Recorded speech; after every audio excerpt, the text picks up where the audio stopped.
میں ہوں محمد اظہر اخلاق. آپ دیکھ رہے ہیں اظہر اخلاق چینل.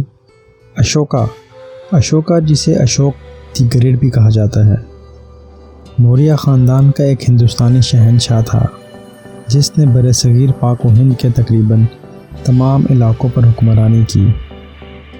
269 قبل مسیح سے 232 قبل مسیح ہندوستان کے سب سے بڑے شہنشاہوں میں سے ایک.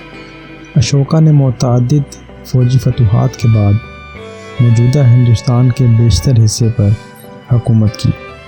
اس کی سلطنت افغانستان کے ہندوکش پہاڑوں سے لے کر موجودہ بنگلہ دیش اور مشرق میں ہندوستان کی ریاست آسام تک اور شمالی کیرلا اور آندھرا پردیش تک جنوب تک پھیلی ہوئی تھی.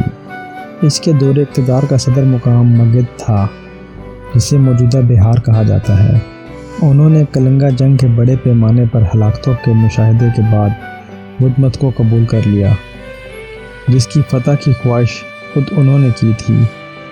بعد میں وہ پورے ایشیا میں بدھ مت کے تبلیغ کے لیے وقف ہو گئے اور گوتم بدھ کی زندگی میں کئی اہم مقامات کی نشاندہی کرنے والی یادگاریں قائم کی. اشوکا عدم تشدد، محبت، سچائی، رواداری اور سبزی خور کا عقیدت مند تھا. بادشاہ بننے کے لیے دیپاونسا اور مہاونسا اشوکا کے اپنے 99 بھائیوں کی ہلاکت کے حوالے دیتے ہیں، جس میں صرف ایک ٹیسا نامی بچ گیا تھا. تاج پوشی 269 قبل مسیح میں ہوئی. اشوکا کے دور کا ابتدائی حصہ بظاہر کافی خونخوار تھا.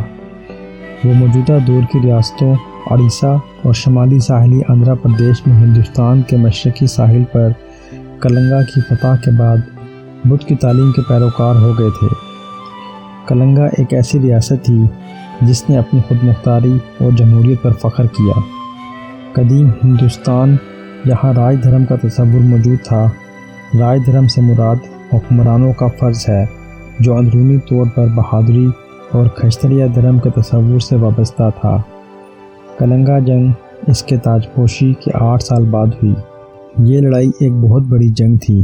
1 لاکھ سے زیادہ فوجیوں اور بہت سے شہریوں کی ہلاکت کا سبب بنی جو دفاع میں اٹھ کھڑے ہوئے تھے. 1.5 لاکھ سے زیادہ کو جلا وطن کر دیا گیا. جب وہ فتح کے بعد کلنگا کے میدانوں سے گزر رہا تھا، اپنی فتح پر خوشی منا رہا تھا، تو وہاں پھیلی لاشوں کی تعداد اور اس کے تخت نشین ہونے کے بعد مردہ افراد کے لت پت اور لواحقین کی چیخ و پکار سے متاثر ہو رہا تھا. جنگ ختم ہونے کے 1 دن بعد اشوکا شہر میں گھومنے پھرنے کے لیے نکلا اور جو کچھ وہ دیکھ سکتا تھا وہ جلے ہوئے مکانات اور بکھری ہوئی لاشیں تھیں. فتح کی بربریت نے انہیں بدھ مت قبول کرا لیا اور اس نے قدیم روم اور مصر تک نسبتاً نئے مذہب کو نئی بلندیوں تک پھیلانے کے لیے اپنا مقام استعمال کیا. اس نے تقریباً 260 قبل مسیح کے آس پاس بدھ مت کو اپنا ریاستی مذہب بنایا اور اس کا پرچار کیا، اور تقریباً 250 قبل مسیح سے اپنے علاقے اور دنیا بھر میں اس کی تبلیغ کی. شہنشاہ اشوکا کو بلا شبہ بدھ مت کی پالیسی تیار کرنے کی پہلی سنجیدہ کوشش کا سہرا دینا پڑتا ہے. وہ جانوروں کے لیے اسپتالوں کی تعمیر اور پورے ہندوستان میں بڑی سڑکوں کی تزئین و آرائش کے لیے بنیاد ڈالی.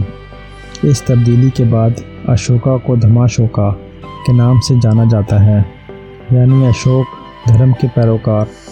اشوکا نے دھرم کے بنیادی اصولوں کو عدم تشدد، تمام فرقوں اور آراء کی رواداری، والدین کی اطاعت، برہمنوں اور دیگر مذہبی اساتذوں اور کاہنوں کا احترام، دوستوں کے ساتھ آزادی، نوکروں کے ساتھ انسانیت کے سلوک کے سبب سخاوت کی تعریف کی.